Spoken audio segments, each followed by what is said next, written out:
तीव्रता का भूकंप एक बार फिर से आया है। समझिए, सुबह की त्रासदी से अभी तुर्की और सीरिया उबर भी नहीं पाए थे। फिर से भूकंप का एक तेज झटका आया है और अभी भी रेस्क्यू ऑपरेशन चल रहा है। दोनों मुल्कों को अगर मिला दें तो 1600 से ज्यादा लोगों की मौत हुई है। अनामिका, और 7.8 तीव्रता के झटके महसूस किए गए हैं। सुबह से लगातार रह रह के भूकंप के झटके तुर्की में महसूस किए जा रहे हैं और इन झटकों से जो बिल्डिंग पहले भूकंप से कमजोर हुई है वो बिल्डिंग्स लगातार ताश के पत्तों की तरह ढह रही हैं।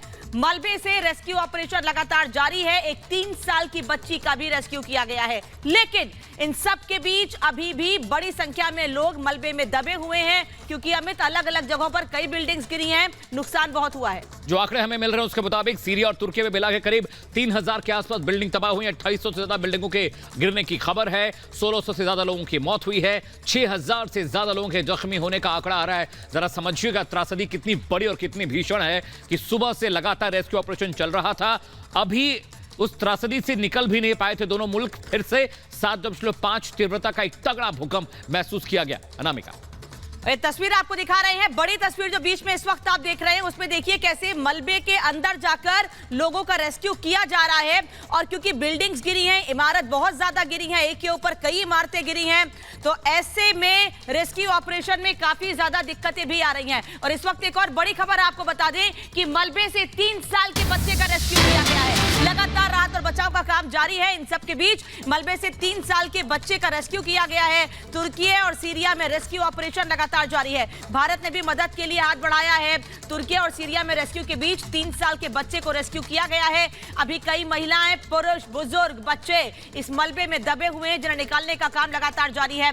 भारत से एनडीआरएफ की 2 टीमें मदद के लिए वहां पर जाएंगी और उसके बाद राहत और बचाव कार्य और तेजी से हो पाएगा। अमित, तो तस्वीर हम आपको दिखा रहे हैं। तुर्की और सीरिया में भूकंप के तगड़े झटके महसूस किए गए हैं। सुबह 7.8 तीव्रता और फिर से दोबारा भूकंप आया। हालांकि दोनों देशों में 1600 से ज्यादा लोगों की मौत हुई है। 2800 के आसपास इमारतें तबाह हुई हैं। 1000 लोगों के मारे जाने की अकेले खबर सीरिया से आ रही है। लगातार रेस्क्यू ऑपरेशन चल रहा है। लोग परेशान हैं, हताश हैं और बार बार भूकंप के झटके आने से जो इमारतें कमजोर हुई थी वो फिर से भरभरा कर गिरी हैं।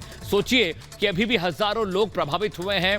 1600 से ज्यादा लोगों की मौत हुई है। अभी भी लाशें निकलने का सिलसिला जारी है। लोगों को रेस्क्यू किया जा रहा है, लेकिन इस बीच एक बार फिर से भूकंप का झटका महसूस किया गया है। हालांकि 3 साल की एक बच्ची को सकुशल रेस्क्यू किया है वहां पर जो रेस्क्यू टीम है। लेकिन तस्वीरें हम आपको दिखा रहे हैं। देखिए किस तरह से पूरा का पूरा शहर मलबे में तब्दील हो गया और ऊंची इमारतें कई हैं जिनसे बहुत ज्यादा नुकसान भी हुआ है। और अब ये तस्वीर देखिए आप, जो आसपास सीसीटीवी लगे हैं या फिर कुछ लोगों ने मोबाइल में तस्वीरें कैद की हैं।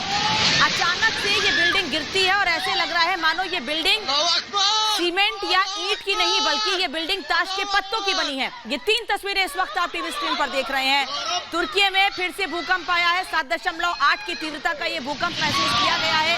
लगातार आपको बता रहे हैं कि सुबह से अब तक एक के बाद एक भूकंप के झटके महसूस।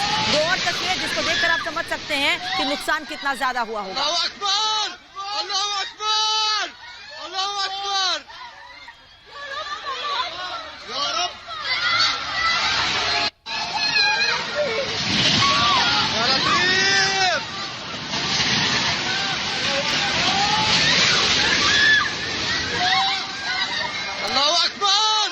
तस्वीरें हम आपको दिखा रहे हैं। देखिए किस तरह से ये लाइव वीडियो एक मोबाइल में कैप्चर हुआ है। पूरी की पूरी इमारत कैसे भरभरा कर गिरती है।